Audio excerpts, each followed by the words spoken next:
Alright guys, we're here again today, and it's been a while since we've talked about the OpTic gaming related stuff, but that's what we're going to do today. An Eavesdrop podcast came out yesterday with Hex and Hitch talking about a lot of stuff in the history of the last couple of years of the OpTic gaming organisation. We will go through a lot of those details today and catch you guys up to speed on how exactly everything has gone down over the last couple of years, at least on the surface, and how it may go down in coming weeks, because OpTic Gaming, owned by Infinite Esports, which is a holding company owned by some Texas Esports, something along those lines, and they have set a date for the sale of Infinite and OpTic Gaming by the 31st of May, which is in just a couple of days' time here.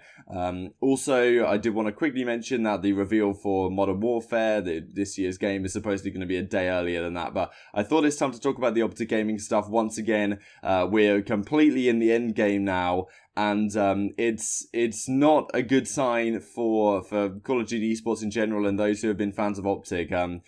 We're just going to go through it today. It was an emotional podcast because I came into esports in general and Call of Duty specifically through the OpTic Gaming content creators several years ago. So if you guys enjoy, subscribe if you're new as always. And I'll leave the link to the Eavesdrop podcast down below. A pretty emotional end to the podcast, the last 10 minutes. And just to summarize the end of the podcast, it was not a hopeful tone that Hex and Hitch were bringing. It was not a tone, it was recorded a couple of days ago now, but it was not a tone that said, we're going to buy back OpTic, we're going to make it what it once was again, we're going to fork out a lot from mine being Hector and Chris Cheney's back pocket to try and sort this thing out. It was not that tone at all. So I do not have a particularly positive spin to put on this stuff. Also, there was some big potential reveals from the CoD burner that we'll have a look at in a second, suggesting that maybe the OpTic Gaming team right now is going to be sold off one by one, the players, which would be truly mind-blowing. I don't know how much I believe that, but then again, a lot of people didn't believe him last year when he said that OpTic Gaming was going to be sold on, and that was even confirmed by Hitch in this podcast just over a year ago today, when around that Seattle time was going down. So that's what we're going to go through here. These are the timestamps in the description of that video, so I just thought I'd keep these up so I can kind of go through the story chronologically. So, okay, this is how it started. Infinite bought OpTic in 2017 after Hector had seen a lot of other of his competitors, the likes of Envy, Cloud9, FaZe, TSM. All these guys had sold onto, and 100 Thieves, they didn't sell this early, but 100 Thieves have been another example of this. But they've sold on part of their ownership, the CEO, to a big investment group and got a lot of money in their back pocket. Now, OpTic was pretty much the last to do this because, of course, from Hector's perspective, he wanted to maintain as much of the team as he possibly could and maintain as much personal control as he could. But unfortunately, that's the situation as it is, and these investors would provide the money to have stability for Hector and would give him the ability to not worry anymore about whether this Turtle Beach sponsorship, whether XYZ sponsorship is going to be enough to pay whatever salaries he's got to pay the guys. With all the money coming in from the investors, no need to worry about that, and it takes all that issues out of his hands and lets him focus on the content that he liked to create, and also give him the investment to keep up with the other organizations that were trying to catch up to OpTic in terms of content. But of course, the issue is that he had a guy, OpTic J, Ryan Musselman, who was kind of his intermediary. Hector wanted to take kind of a step back from controlling all the stuff OpTic related, and OpTic J actually founded OpTic back in 2006. Hector didn't found OpTic, he came in about a year later to take it over, but Ryan Musselman, OpTic J, actually was one of the original founders along with a guy called OpTic Crew. So yeah, those guys founded it, and Jay has been, Hex's friends for like 12 years, and Hex was happy with him to go into Infinite and be like the OpTic representative to make sure that OpTic's interests and the interests of content first, and this kind of progression which has made OpTic and FaZe particularly such legendary brands in esports that other sports and people from Infinite that have come in from other business atmospheres, they don't understand the culture and what it takes to succeed as OpTic have. So of course, Hex was hoping that Jay would keep Hex's opinions right at the top there, and would make sure the company was still run as he would like it, because it was promised by the Infinite guys, and I guess that Jay promised as well to some degree, that they would come in and it would just be the old OpTic but with more money in reserve.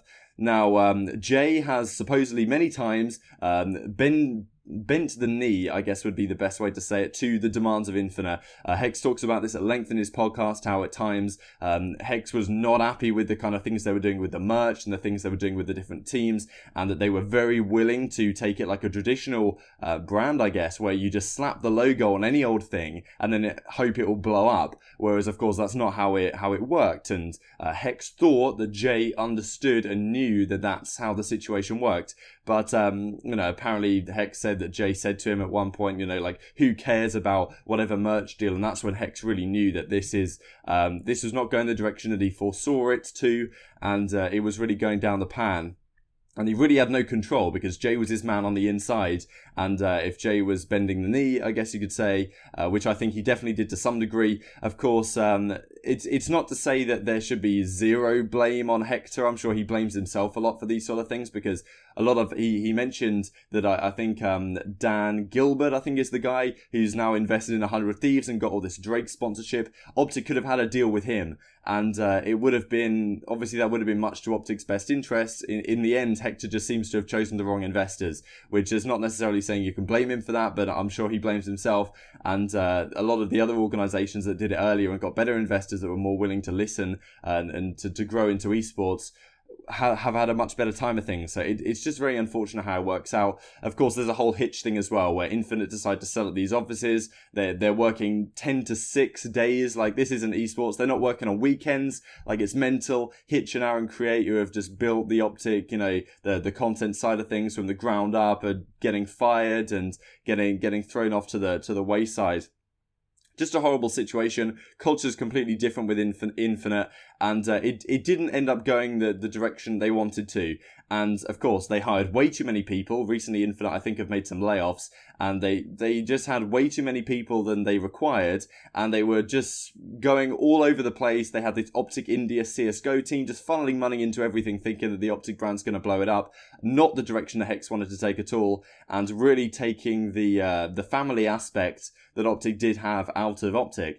And then, of course, it comes to March, April time last year, when they're having financial difficulties and they're having issues with sponsorships and contracts and all of these things. And Infinite decide, okay, it's time to drop the Halo team, it's time to drop the Call of Duty team. And that is an incredible revelation that Hector was incredibly managed to buy some time so that they didn't. But what Hitch mentions is that this tweet right here, with exited competitive Halo on the 8th of March 2018, this was meant to also say we have exited competitive Halo and Call of Duty. They were meant to drop both teams at the same time. What even tweet is this? You don't even have a picture of the players or anything like that. Just pathetic, to be honest. And if they'd have exited Call of Duty, Hector said that he would have just left and they thought that was a good opportunity to get rid of him. And that's really why you can see to today that Hector was effectively, they don't like him because he was being annoying from their perspective, of course, from his perspective and from our perspective as fans. He was doing definitely the right thing to try and keep OpTic on the right track and make sure it wouldn't go down the pan as it has under the leadership of Infinite, to get to the point where they've got to sell it now to try and even recoup some of what they've probably lost on way over hiring. And it's just a disastrous situation to see what's happened to OpTic under this Infinite Gaming leadership. Just horrible mismanagement. And of course, there's other things further down the line here of, they wanted to drop the COD team. Eventually, they didn't do so. If they had done it, can you imagine how devastating that would have been? Like Seth, Scumpy, not under OpTic anymore. Legends like Crim6. At the time, it was the Formal and Karma team, of course, back in March. The Dynasty. Just a few months after they won the World Championship, they were thinking about straight dropping them. And at the time, if they were willing to drop Halo, then why would they not be willing to drop Call of Duty, So, just awful, really. And, of course, now we get to fast forward a bit to the present day, so we'll catch up to speed. Infinite and Texas Esports have tried to sell on this Infinite Esports organization that also owns the Outlaws and owns the League of Legends team, and that was what Hitch was talking about, how the content was run by No Scope, I think, No Scope Esports or something, whatever the intermediary was called, and they were effectively running all of the content, which meant that OpTic didn't have its own particular content. It was bundled in with everything else, which obviously was not to its benefit by any means. So, of course, to the present day, we have this situation where Infinite is trying to be sold on. Immortals are the top bidder. It was reported a couple of weeks ago that Hex and Chris Cheney, so Chris Cheney was one of the guys at Infinite. They've regretted a lot of the stuff that happened from the higher up management. He and Hex apparently got together to try and make a bid to try and buy the OpTic brand back at least from Infinite, but supposedly people at Infinite didn't want that to happen. I'm going through this rather quick, I know, but yeah, supposedly they didn't want Hex to have any real say in it, and even though Hex may have been putting up bigger numbers than Immortals, they decided to, well, they not necessarily have decided, but it very much seems like they've just said no, holding some sort of grudge against Hex and not willing to give in to any of his demands.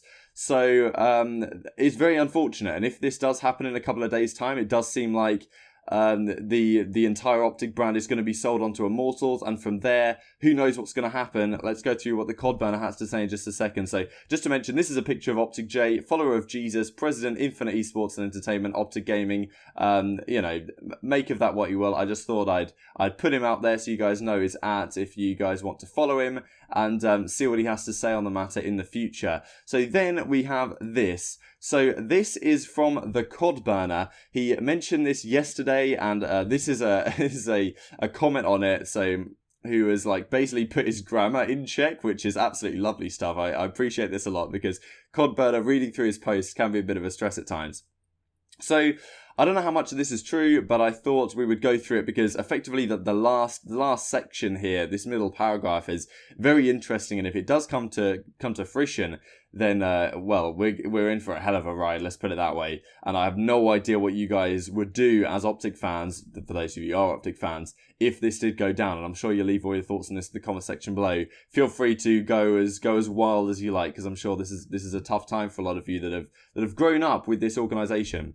So there's not so much solid news about Rostermania because Division need to play their matches. Okay, we've got a gunless situation, gunless to Gen G maybe Splice second as well. Okay, so we can talk about more in current days or in coming days because Codburn doesn't do these posts too often. So I thought mainly we'd focus on the OpTic stuff. What I've heard about the OpTic stuff is still the same. Hex had an offer, but it's nowhere close to Immortals, which does go against what we've heard from other journalists saying that Hex and Chris Cheney had actually, you know, overcome Immortals' bid and had even more money, which did kind of surprise me to think that they could potentially be putting up like, you know, 50, 60 million between Hex and Chris Cheney to try and buy back the OpTic brands. But, you know, it's neither here or there.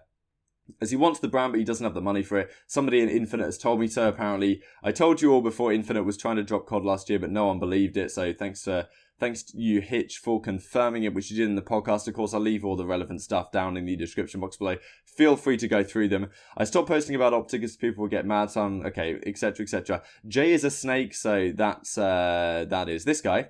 Very nice. Is trying to save his own skin and work for Immortals. Hex loves all the players and content creators, but he can't do a thing with no money. All of the content creators are going to be dropped because they're too expensive and have been told they're going to take a pay cut or go home, which is very much in line with what we've seen that Hitch say, in that they really don't care about the individuals and the players. Like the guys that were coming into Infinite were happy to drop Aaron Crate without having even met him, and giving no respect at all to those who built the brand that Infinite have had the opportunity to come in and own. Just horrible, really. Someone else I talked to said Mailk is also getting dropped. I don't blame Hex at all. He wanted to grow and trusted the wrong people. I think what I said about OpTic playing under a different name at Anaheim is true. Now, this could be incredible because, of course, if Immortals do buy out the OpTic brands, they could just keep it. But it's possible they might sell it on to someone else. Or the other option is, like, who are they going to sell it on to at the current time? Because what Codbanner says in the comment section of this is, what if there is a draft next year that we have talked about where players, because of course franchising is going to change the scene massively. If they do some sort of draft where the teams get to go through and the first pick gets to choose a player and then the second pick gets to choose one, then there's no benefit to a team like Cloud9 buying out OpTic's spot and getting this team, because they would just lose it next year anyway. And maybe if they're worried about that, that's why it's not going to happen. So, the other option is that either OpTic just sell their entire team onto another organisation, like, I don't know, Luminosity or something. Luminosity drop their entire team and then they pick up OpTic. Or, what Codburner suggests is that they're going to sell the players one by one.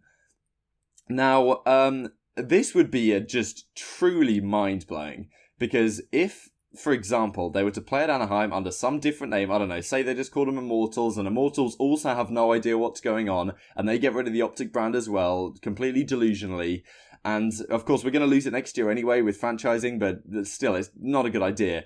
But, okay, say they do that, Anaheim finishes, they want to sell the players one by one so they can focus on League and Overwatch and all of these things. Like, they've got about 4 days to sell the most prestigious and some of the best players in the game. Like, this would be, like, absolutely astonishing. One of the biggest turn of events in Call of Duty history ever. Like, someone like Scump going to another team, I don't know what to say, man. It's just completely mind-blowing.